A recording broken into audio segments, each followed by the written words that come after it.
graça e paz da parte do Senhor. Vamos fazer uma oração a Deus nesse momento, pedir a sua graça, para tudo que nós vamos considerar. Senhor, nosso Deus, nosso Pai, nós te somos agradecidos, porque, Senhor, pelo sangue da aliança, do pacto, pelo véu que foi rasgado na cruz, nós temos acesso à tua bendita e excelsa presença, Senhor, para podermos te chamar de Pai e buscar refúgio em ti e sentirmos segurança nos teus braços. Fala conosco, instrui-nos por tua santa palavra, guia-nos pelo caminho da santidade, da obediência, da comunhão com Cristo, e que o Senhor possa fazer, Senhor, este projeto ser próspero, alcançar êxito, seu objetivo, e que muitos venham, meu Deus, a se fortalecer cada vez mais na reta doutrina e na tua palavra. Em nome de Jesus nós te pedimos. Amém. Amém, irmãos. Vamos ler o texto que apareceu até aqui, coincidentemente, foi o mesmo texto que eu escolhi, vamos lê-lo. 2 Timóteo, capítulo 2, versículo de número 15, segunda carta que Paulo escreve a Timóteo, capítulo 2, versículo 15. Diz assim: procura apresentar-te a Deus aprovado, como obreiro que não tem de que se envergonhar e que maneja bem a palavra da verdade. Podeis assentar. Meus irmãos, é de grande importância esse projeto, desenhado aí pelo irmão Denilson, pelo irmão Marquinhos, para atender necessidades de 3 congregações, mais aberto para pessoas de outras denominações, mas para atender 3 congregações que, na verdade, estão próximas geograficamente, e que, se nós formos contar, não serão apenas 3 congregações, porque em Pacajus, por exemplo, nós temos 2 congregações. Aqui temos também uma nascente, em Horizonte, fora aquela que já temos estabelecida. Então é para atender realmente a um maior número de trabalhos. E nessa região, graças a Deus, a obra do Senhor tem sido próspera. E eu falo não só na nossa igreja, também em outras denominações. As pessoas têm pregado e tem havido conversões. Igrejas aqui são bem representadas numericamente, Então, todo esse contexto torna essa exigência de maior conhecimento da palavra mais necessária, Essa exigência, portanto, dentro desse contexto, torna-se mais necessária, e os irmãos desse projeto estão sabiamente procurando fazer com que isso se tenha por realizado, que essas exigências sejam satisfeitas. E o conhecimento da palavra hoje é mais do que importante, porque nós estamos vendo não só a multiplicação do número de heresias e novas doutrinas que nem têm antecedentes históricos, confundindo a cabeça do povo de Deus e ganhando expressão através das redes sociais, acima de tudo, Antigamente você tinha uma pessoa que dentro de uma congregação inventava alguma doutrina louca, e logo ele era, digamos assim, de certa forma banido, porque as pessoas não davam ouvidos, porque tinha um pastor para poder mostrar que aquele ali estava errado, e ele não encontrava onde ter audiência. Mas hoje em dia uma pessoa com ideias estranhas vai logo para as redes sociais. Alguns não começam nem tentando persuadir uma igreja local, eles começam logo pelas redes sociais. Tem gente aí começando verdadeiras, digamos assim, entre aspas, igrejas virtuais, uma comunidade comprometida em ouvi-lo pela internet, e ele disseminando coisas que não têm antecedentes no cristianismo, às vezes uma mistura de tudo, de testemunho de Jeová com adventismo, com mormonismo. Ele também já foi uma vítima que ouviu de tudo aí, se confundiu e colheu uma coisa dali, outra daqui, e formou um pensamento monstrengo na cabeça dele e está propagando.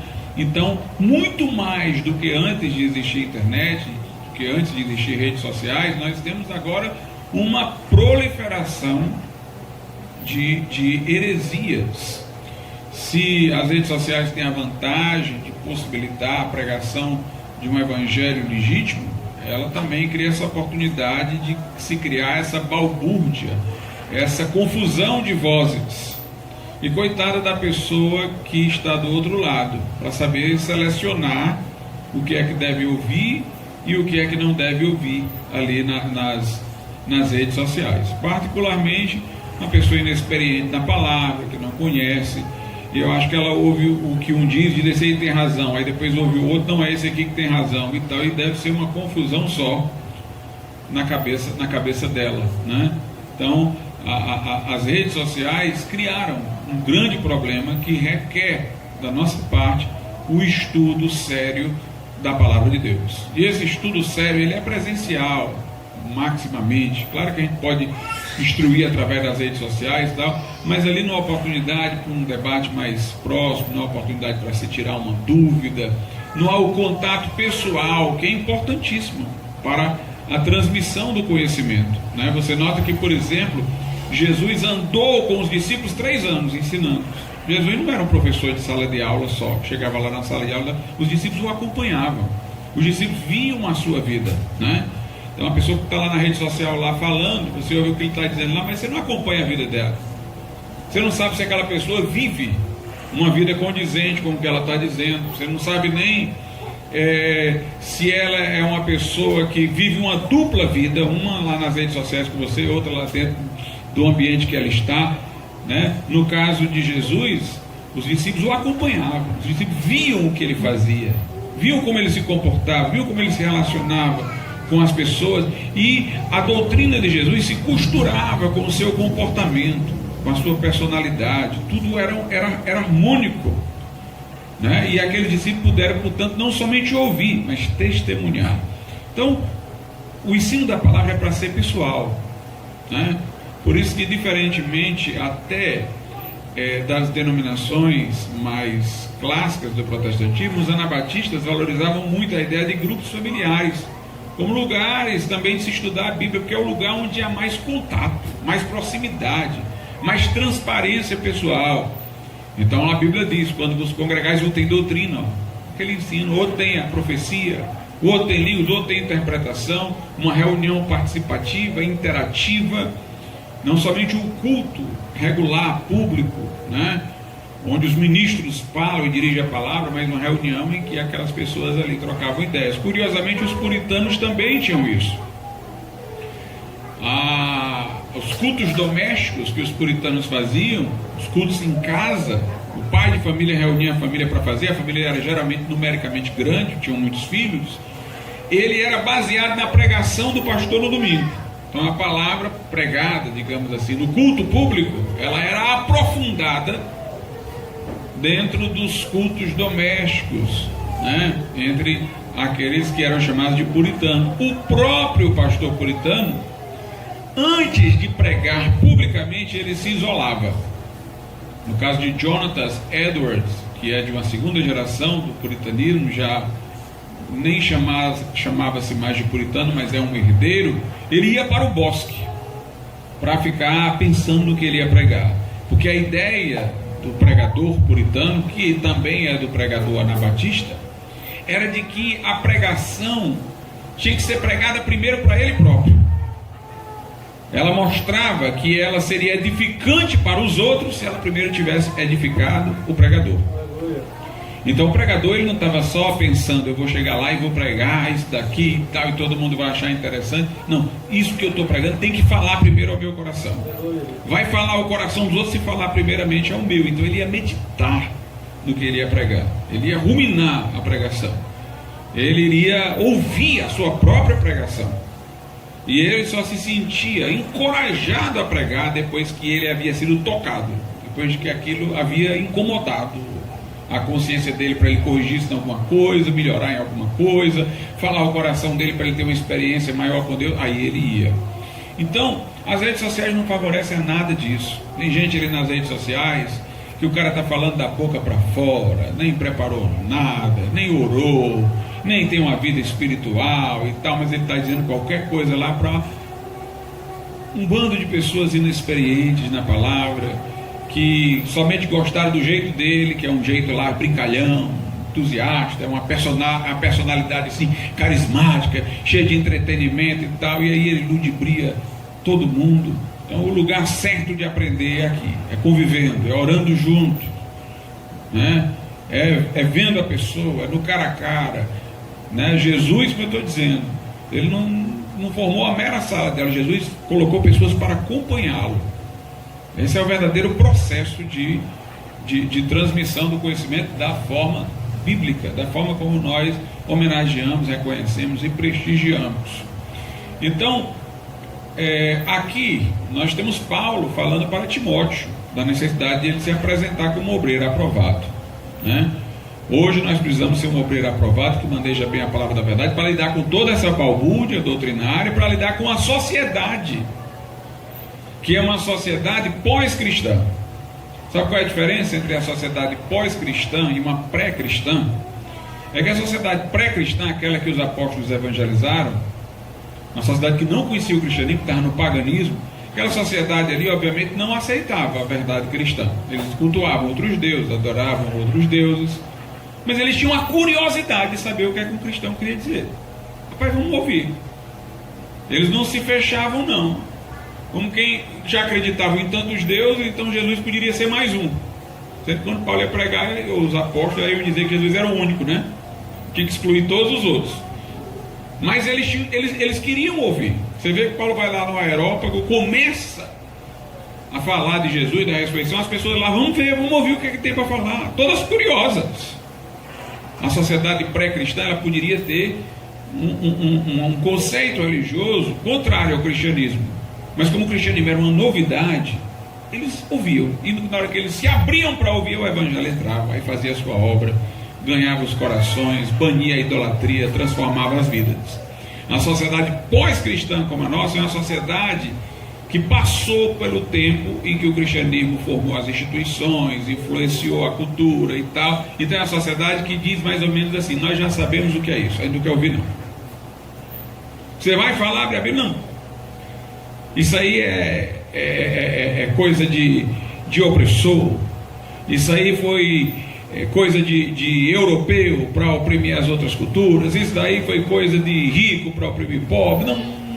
Isso aí foi coisa de legitimou a escravidão. Não sabe nem o que é que o cristianismo fez, não fez, mas já tem todos os estigmas, né? Não, isso aí, a pessoa está bloqueada. Essa sociedade pós-cristã, ela exige para a gente poder falar muita sabedoria. Muita sabedoria. Não só porque há essa situação em que essa sociedade está como que vacinada contra o cristianismo. Vacina o que é? É você pegar um pouquinho da doença, levar para a pessoa para ela produzir anticorpos. Você não leva a doença em tanta quantidade que ela gere o problema, mas só um pouquinho para que ela gere o anticorpo, né? Para reagir. Então, essa sociedade é uma sociedade que conhece muito pouco do cristianismo. Eles não conhecem o cristianismo substancial, conhecem só as informações filtradas, mal colocadas aí pelos eruditos ateus que não. Aí ela recebe esse pouquinho o suficiente para se vacinar. Não, ela cria o anticorpo. Nós não queremos isso. Sendo que aqui ficou só um pouco mal retratado, porque o cristianismo apareceria como uma doença, né? Na verdade é a cura e não a doença. Mas é apenas uma analogia para se entender a hostilidade, né, para com o cristianismo. Então é uma sociedade hostil. É uma sociedade em que antes de eu provar que o evangelho é a verdade, eu tenho que provar que verdade existe. Chegou aí, o evangelho é a verdade, o cara, não, nem em verdade eu acredito. Verdade é relativa, a verdade é subjetiva, a verdade é de cada um. Quer dizer, é uma sociedade de difícil acesso para evangelizar. E isso vai ficando de difícil acesso quanto mais você vai subindo nos estratos culturais.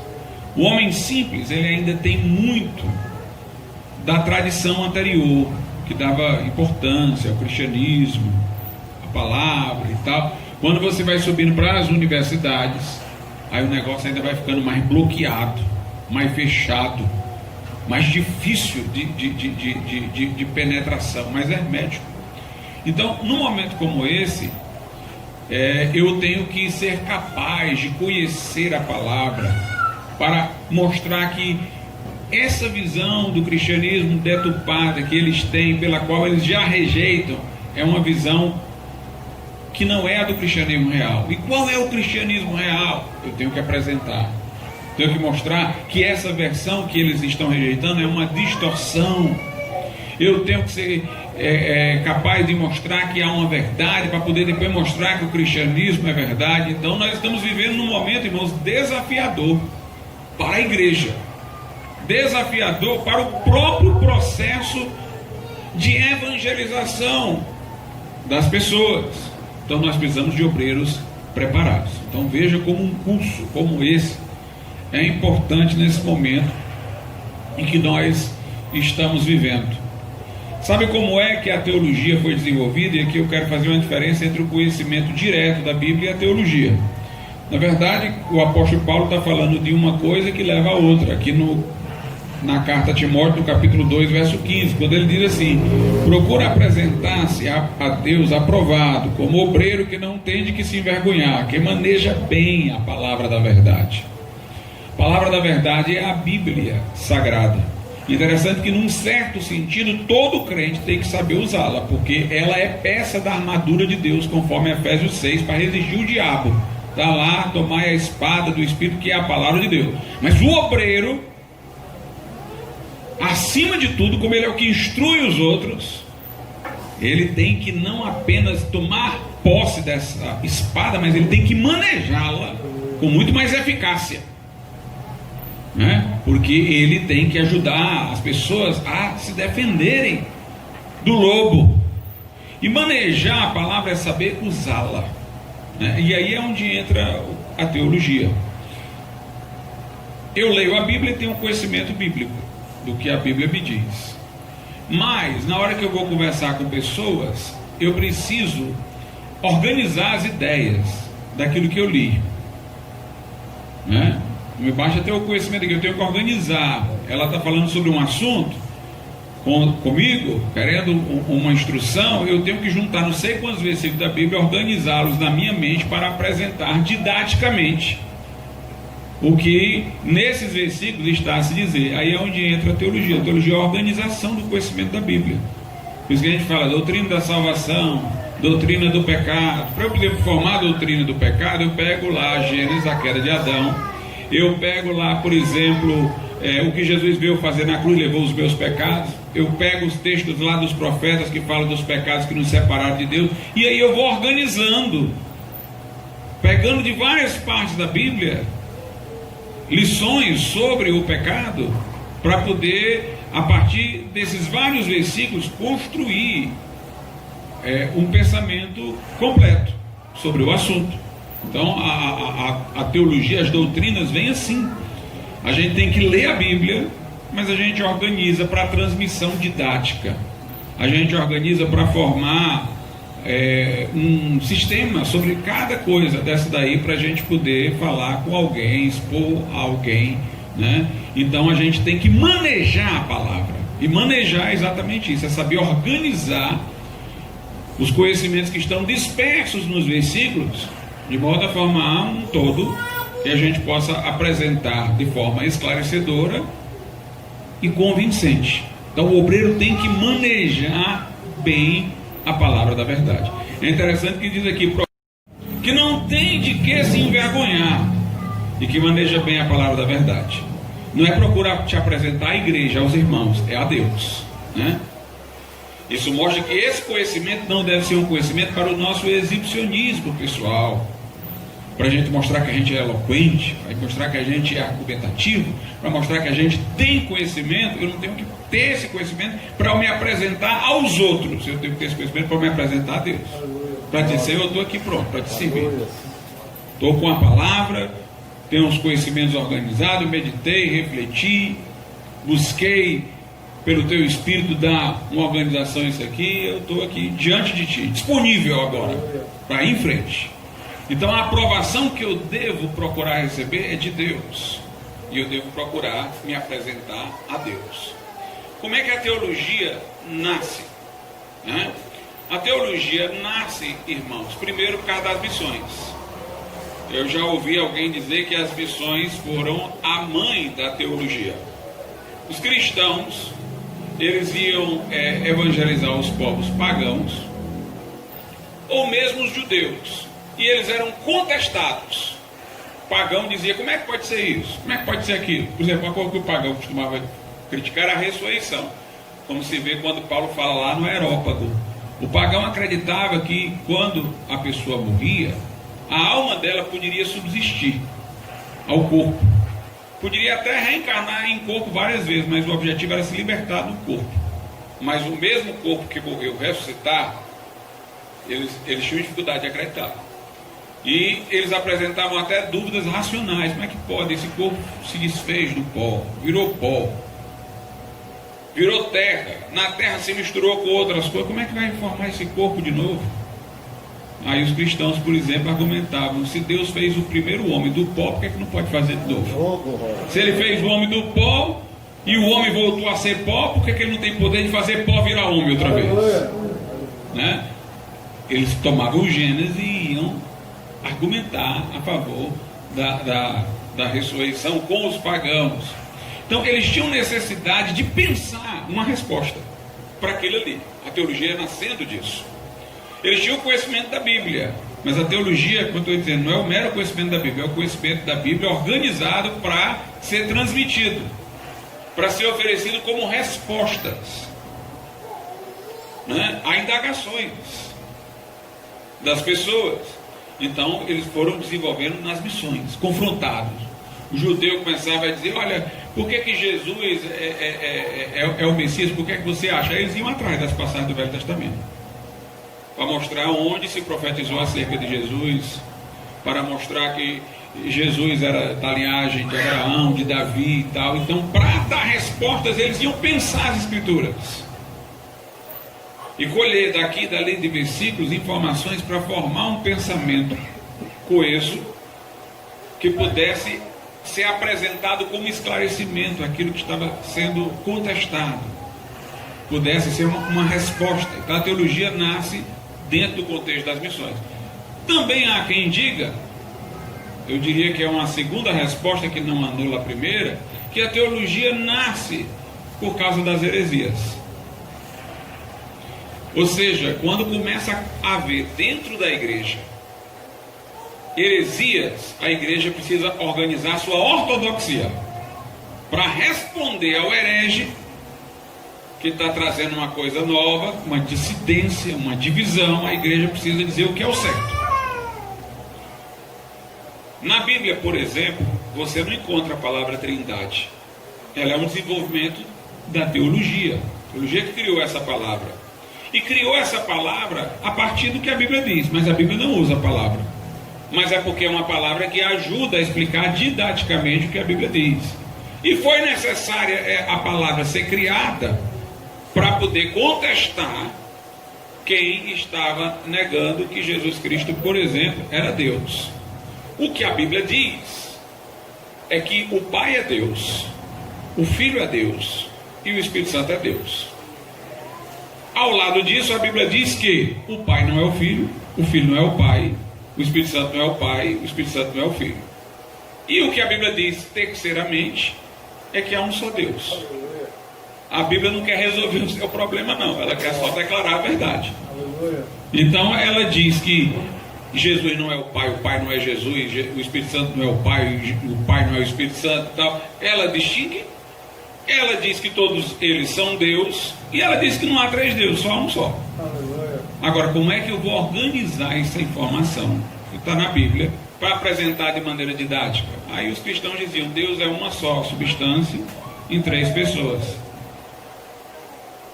É uma forma de, em vez de eu ficar citando cada um desses versículos isoladamente,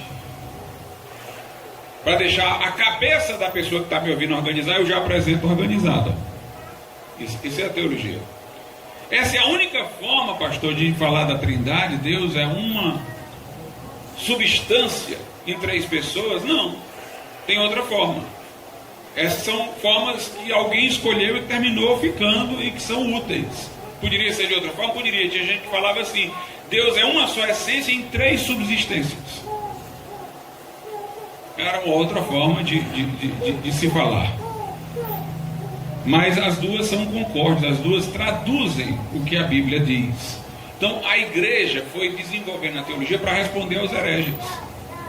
Porque tinha gente que dizia, não, só o Pai é Deus, Jesus é uma criatura de Deus, o Espírito Santo é só uma emanação, uma força.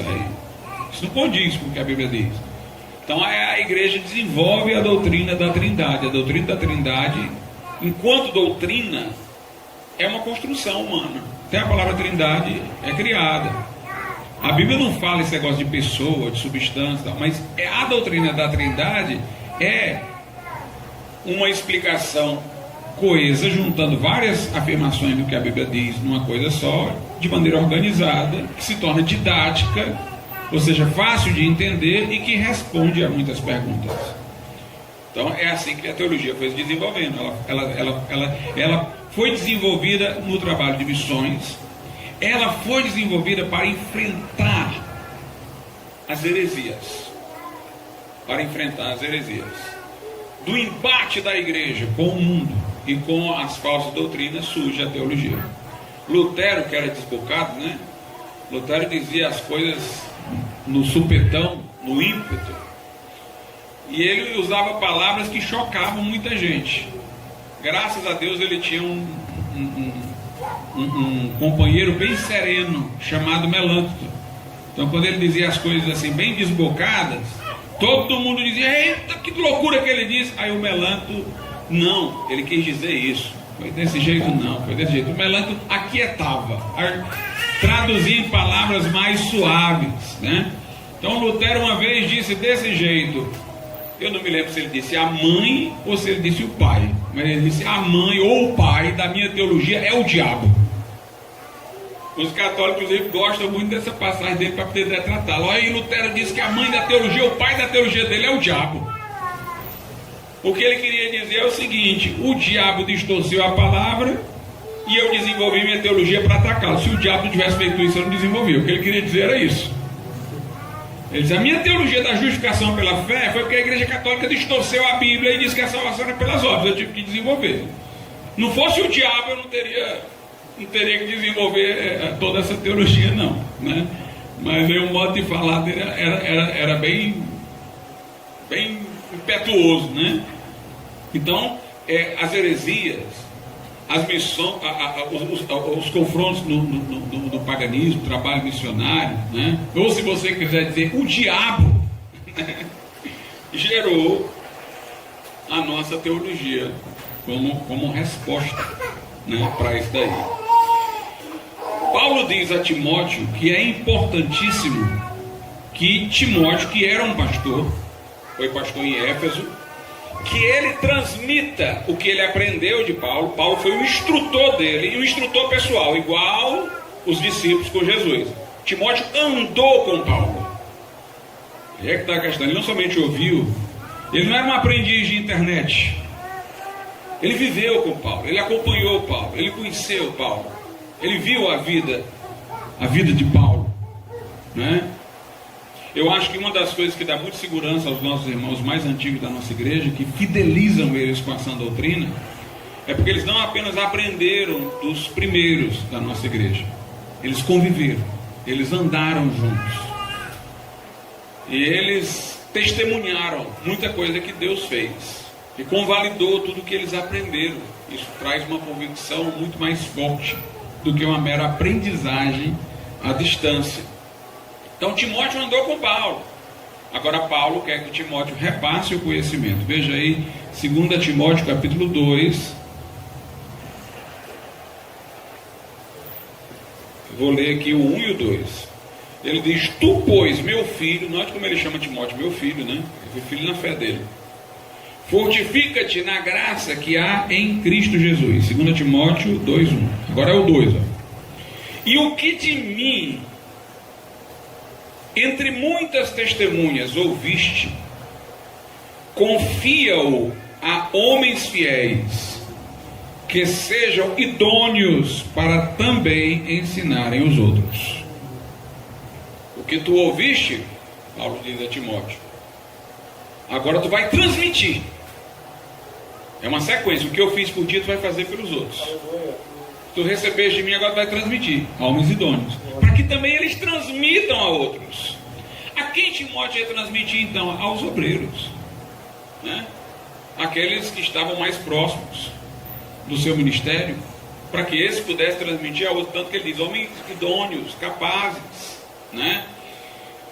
E por isso que nós temos toda essa preocupação, desde o berço do Instituto, por exemplo, com essa questão, o tratamento reverente para com o professor, da disciplina, né? De que o conhecimento teológico seja concorrente com um conhecimento devocional. Quando o estudo começou, nós tínhamos a literatura teológica indicada e a literatura devocional, que tinha que ser lida paralelamente, né?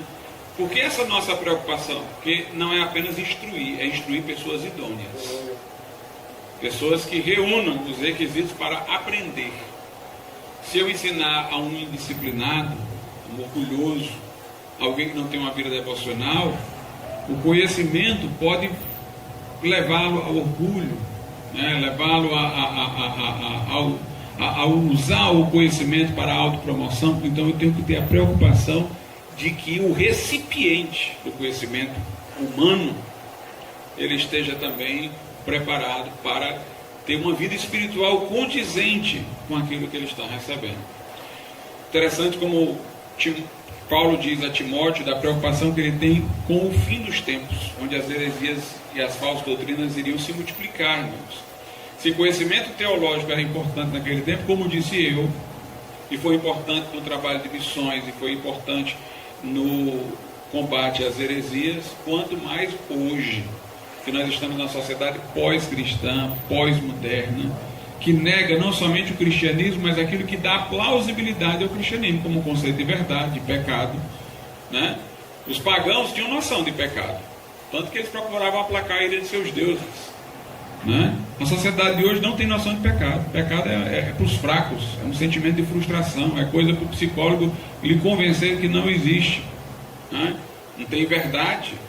Então a nossa sociedade não apenas nega o Evangelho, ela nega aquelas coisas que dão plausibilidade ao Evangelho. O desafio é muito maior. Então, e as heresias se multiplicam no meio da cristandade. Todo tipo de doutrina inventada para a igreja se sintonizar com esse mundo, né?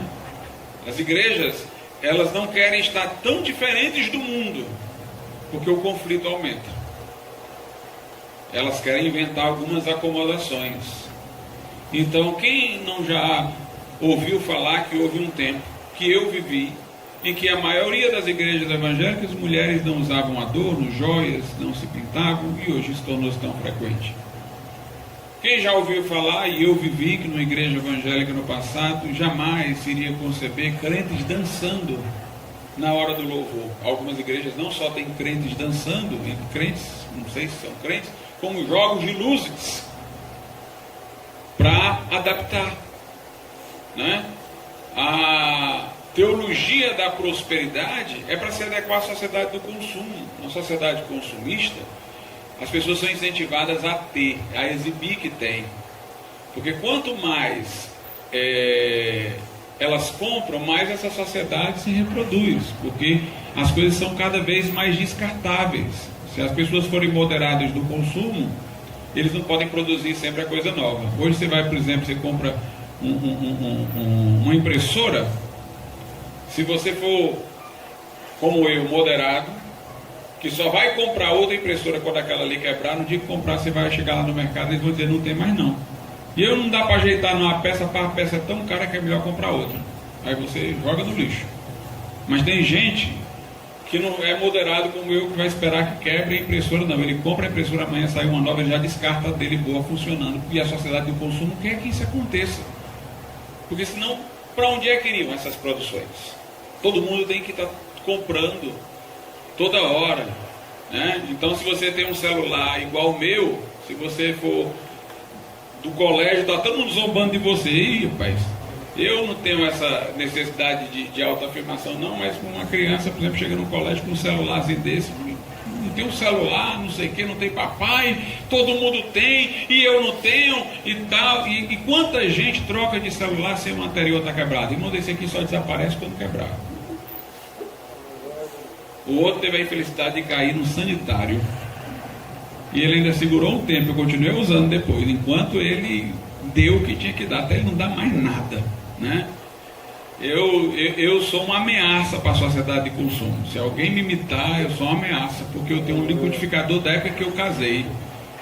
Toda vida que quebra o copo, eu vou comprar o copo. A máquina continua e não quebra de jeito nenhum, irmãos.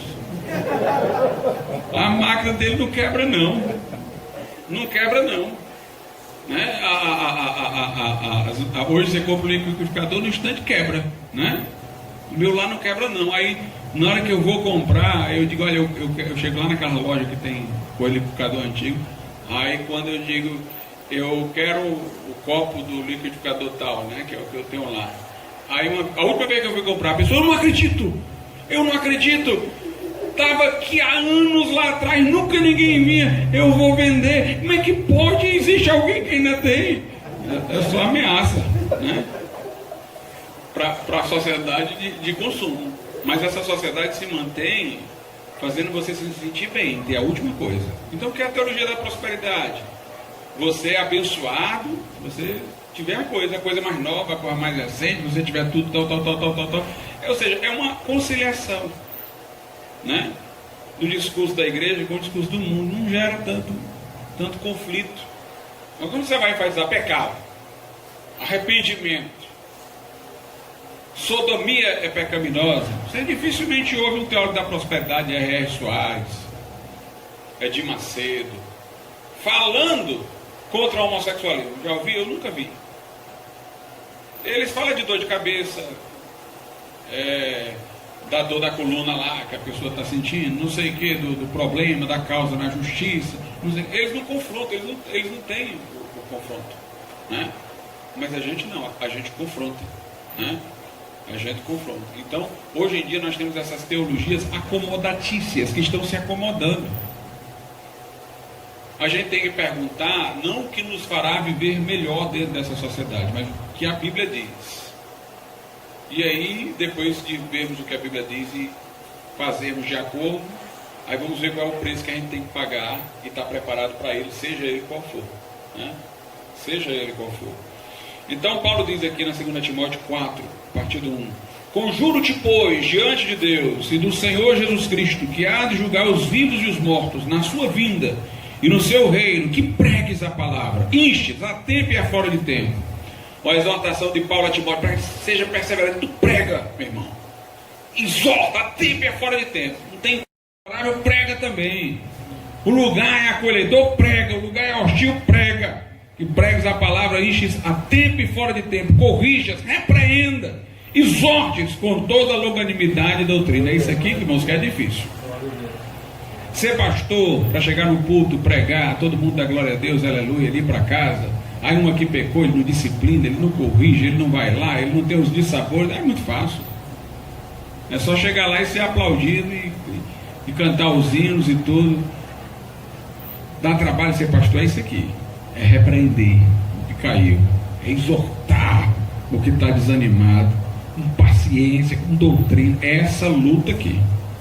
Tem igreja aí, irmãos, que todo mundo quer ser pastor dentro dela.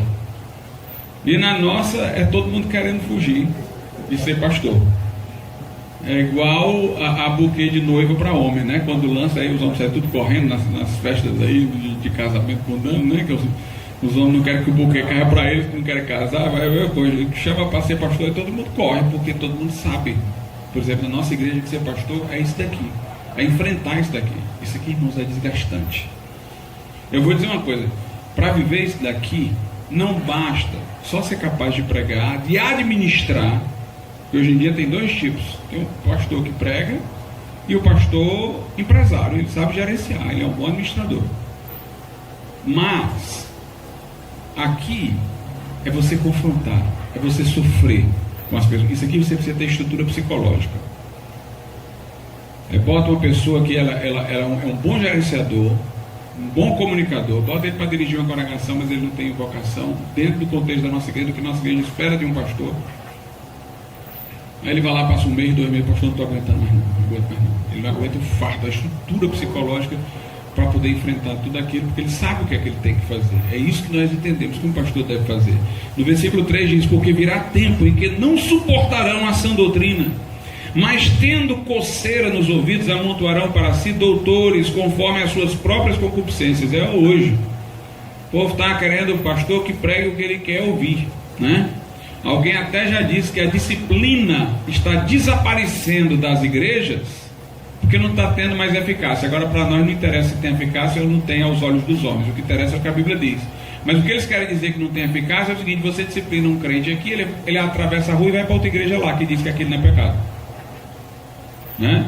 Hoje em dia praticamente não existe mais crente desviado. Por quê? Um crente aqui quer ser homossexual, a igreja aqui não aceita, ele vai para outra que aceita homossexual. Ele não diz que está desviado não, ele mudou de igreja. Ele está numa igreja que confronta ele e diz: olha, beber é pecado. Aí ele sai daquela igreja e vai para outra. Não, aqui pode beber. Não, eu só fui mudar de igreja. Aí, antigamente tinha o crente que aceitava que estava desviado.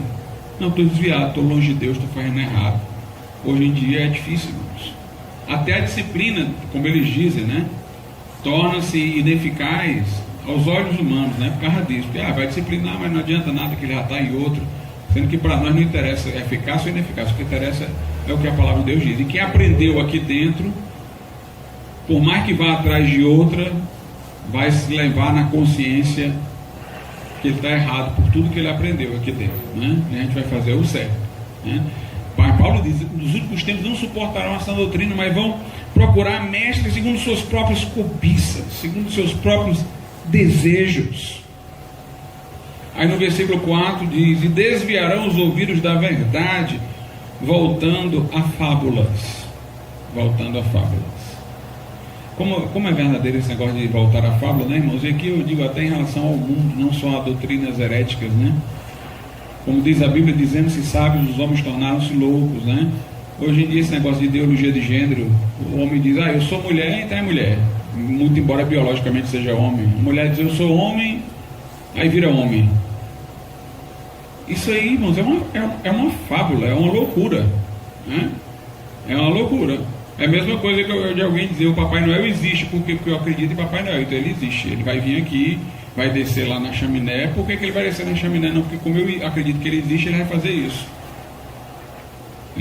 É uma loucura, é uma insanidade. Mas é como nós estamos vivendo num tempo que os homens, dizendo-se sábios, como diz Paulo aos Romanos, tornaram-se loucos, voltaram a fábulas, a coisas loucas, né? É uma insanidade mental, né? Mas a gente vê que Paulo diz a Timóteo que no final, nos últimos tempos, os desafios seriam maiores, se requereria de um obreiro, seria um esforço muito maior, pregar, instar, tempo, fora de tempo, repreender, exortar e tal. Eu louvo a Deus por esse versículo aqui, irmãos, porque ele é consolador também. Ele não é só instigador para a gente fazer coisas, ele é confortador. Eu vou dizer uma coisa: às vezes você prega, você está certo que aquele crente ali nunca vai pôr em dúvida uma coisa, aí de repente ele põe, e dá um desânimo que você não deixa se tomar por ele, porque você diz: não, Paulo mandou fazer isso mesmo, repreender de novo, exortar de novo, é todo dia. O povo é tão frágil que parece que se não falar todo dia, o diabo faz uma amnésia nele todo dia. Eu vou dizer uma coisa: as pessoas não questionam a doutrina até que seus interesses entrem em jogo. Pastor, concordo plenamente que a gente não é para se valer de anticonceptivo artificial, não. Esse foi o pecado de Onã. A Bíblia diz que não. Aí ele é solteiro, aí ele casa, tem o primeiro filho, tudo bem, o segundo filho, terceiro filho, já está com dificuldade de manter a casa. Pastor, agora eu não sei mais se aquele negócio é verdade, não. A maior parte dos questionamentos doutrinários que as pessoas fazem não deriva de um questionamento intelectual, razoável, São os seus interesses batendo de frente com aquele que aprenderam. É a irmã que diz: pastor, eu acho uma vaidade. Pessoa lá com o cabelo preto, pintar o cabelo de louro. A Bíblia diz que a gente deve ser humilde, simples, modesto. A gente deve aceitar o que Deus fez e tal. Aí no dia que os cabelos dela começam a ficar brancos, agora eu vou querer pintar aqui porque estão ficando brancos. Quando os interesses entram em jogo, né? Quando os interesses entram em jogo, é quando a pessoa começa a questionar. Então tem uma pessoa lá que está aprendendo lá todo dia. Aí de repente ela vem com uma dessa. O pastor, irmãos, tem uma sensação de desânimo com que tudo que eu falei não adiantou nada. Mas ele tem que exortar todo dia, porque ele não sabe em que dia o interesse da pessoa vai concorrer com o que ela está aprendendo. É no dia que concorrer que ela vai querer colocar em dúvida. Aí ele tem que acender a consciência dela. Por isso que é um trabalho diário. É um trabalho diário. Eu conheci igrejas, irmãos, que eram contra inúmeras coisas que hoje eles praticam. O que foi acontecendo? Os pastores foram deixando de pregar sobre aquilo. Uma pessoa começou a fazer, outra ali e tal, o pastor não quis aborrecer e tal, começou a deixar de falar, pronto,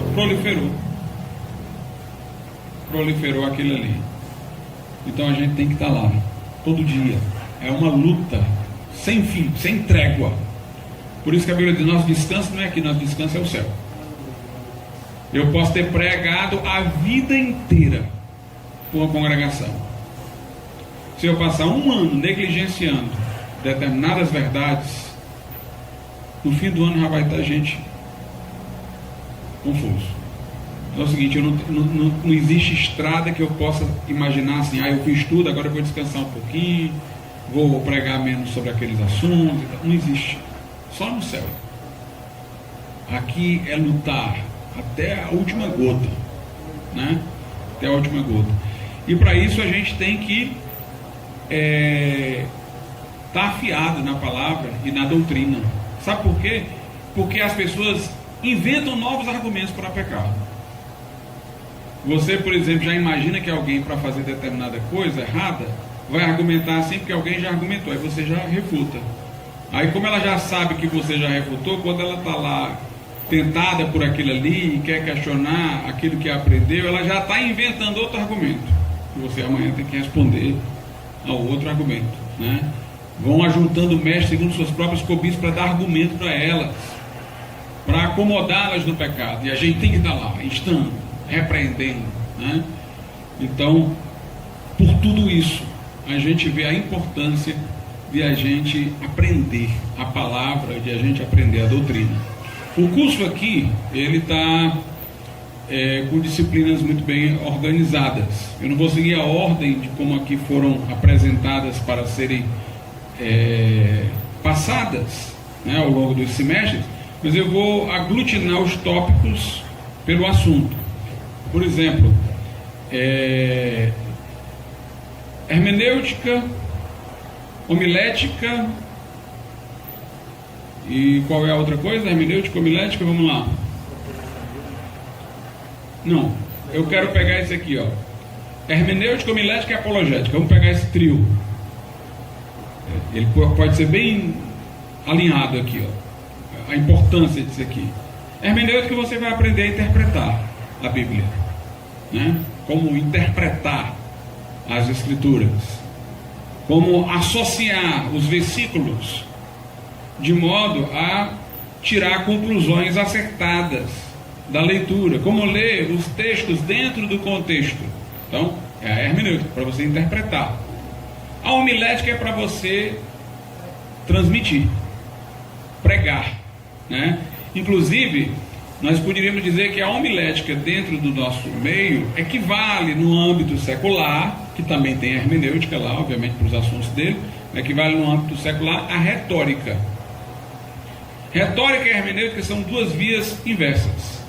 A hermenêutica procura, a partir da expressão, entender o pensamento. Ou seja, eu estou lendo o que alguém disse aqui e vou tentar entender o que é que ele pensou enquanto disse. A retórica é o caminho contrário. É como eu vou transmitir o que eu estou pensando. A hermenêutica eu vou da expressão ao pensamento, e na retórica eu vou do pensamento à expressão, né? O que é a retórica? É como eu vou transmitir o que está na minha cabeça, como eu vou passar aquilo ali, né? Na época da Reforma, havia duas vertentes de retórica. Uma que se preocupava com a clareza, ou seja, um bom retórico é aquele que fala de modo claro, e uma outra que se preocupava com a eloquência, falar de forma bonita. Os reformadores ficaram com a primeira. Eles diziam: Deus na sua palavra falou de modo claro. Jesus, quando buscou ilustrações de agricultor, de pescador, de pastor, ele falou para o homem simples entender. Ele não quis sofisticação. Então vamos seguir a retórica de Deus. Como a gente pode transmitir o que a palavra de Deus diz da forma mais clara possível, né? Agora, a homilética, ela não é só transmissão, é também aplicação. Porque o objetivo de um sermão, de uma pregação, não é só instruir, é mudar as pessoas, né? O objetivo é levá-las à ação, para fazer aquilo que é certo.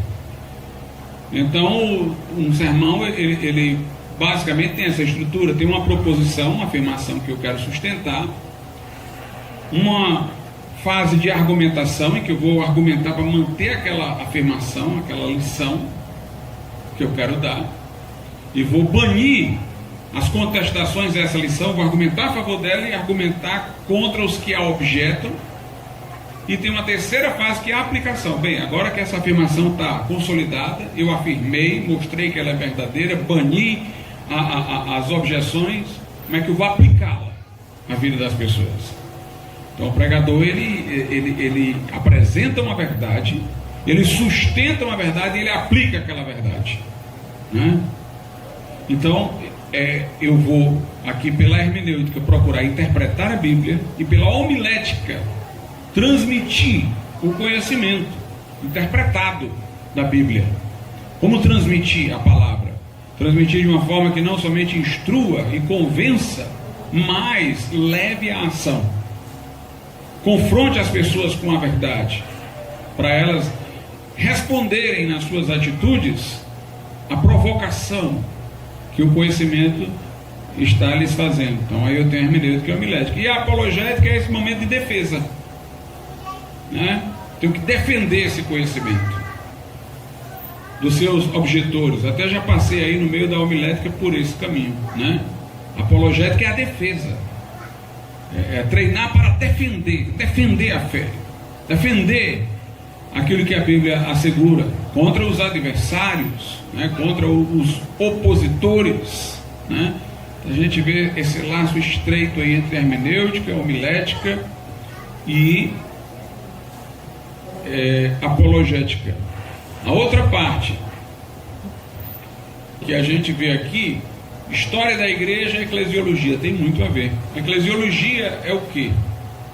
É a doutrina sobre a igreja, como a igreja se organiza, como a igreja se estrutura, né? Quais são os fundamentos da igreja, quais são os ministérios, os ofícios da igreja, né?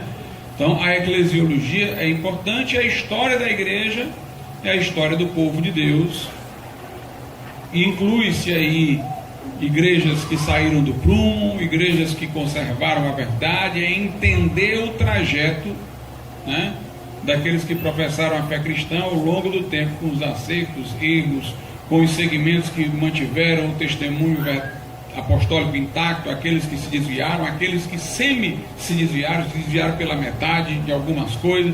E aí a gente vai relacionando também a história da igreja com a eclesiologia e com a missiologia também, né? Porque a história da igreja é uma história de missões. O livro de Atos, que é Bíblia, mas também a história da igreja no começo, né? É uma história de missões. A história da igreja é a história da propagação do Evangelho. Então a gente vê como tem uma ligação, né, da história da igreja com a missiologia, com a eclesiologia, né? Saber como é a organização da igreja, qual a missão da igreja e como aconteceu isso, nos seus acertos, nos seus erros, ao longo dos séculos até chegar até nós. A história da igreja é importante, irmãos, porque quando a gente lê a Bíblia e conclui uma coisa que não tem antecedente, que ninguém mais falou nisso antes de você, pode achar que você está errado, porque é provável que você esteja. Porque Deus sempre tem preservado o testemunho da verdade. Uma característica de muitas heresias é essa: estava tudo errado e nós descobrimos.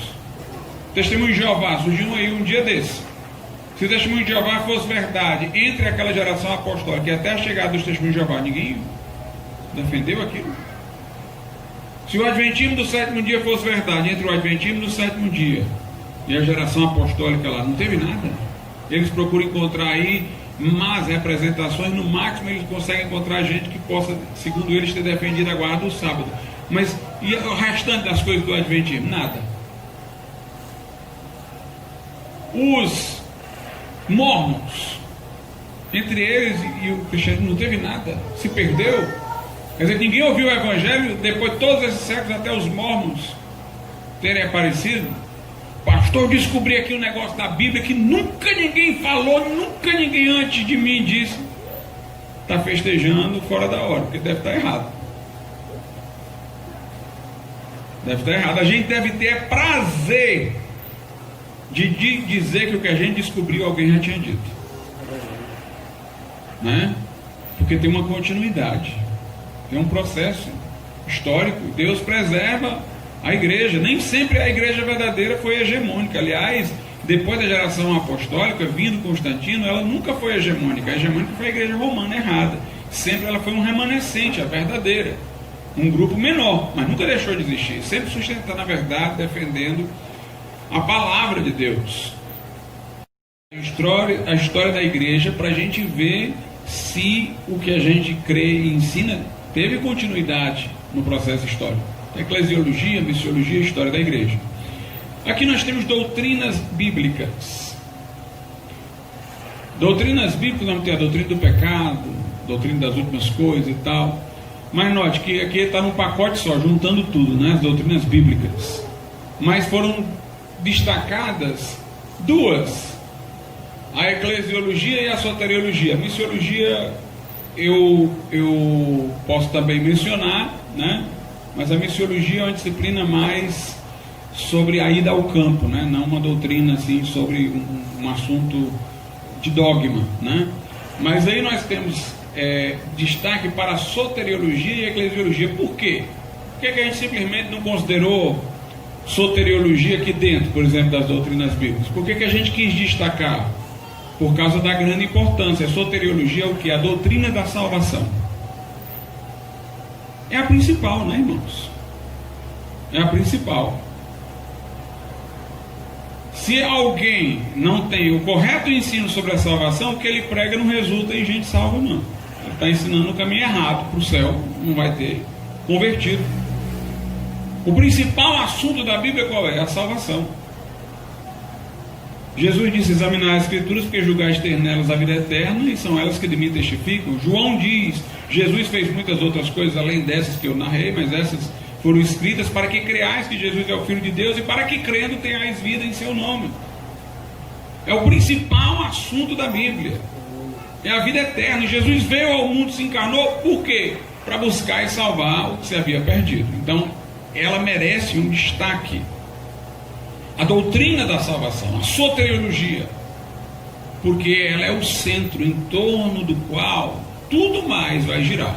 Por isso que foi dado um destaque, foi criada uma disciplina específica, né, para ela. E a eclesiologia, irmãos, também torna-se importante, porque a gente precisa saber se a gente está numa igreja em moldes bíblicos ou não. Se a gente está numa igreja que está organizada, estruturada dentro do modelo neotestamentário ou não, né? Primeira coisa que alguém precisa é da sua salvação.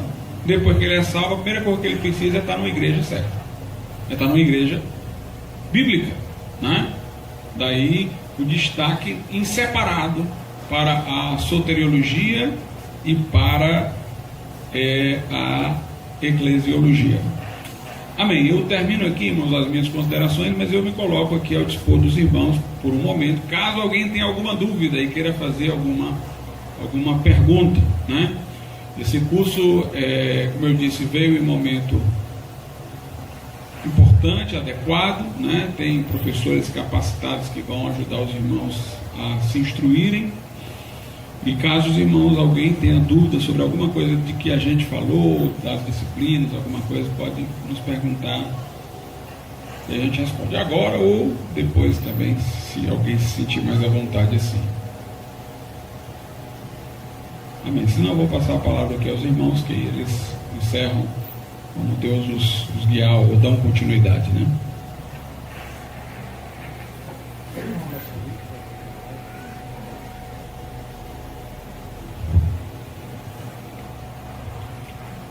Amém. Graças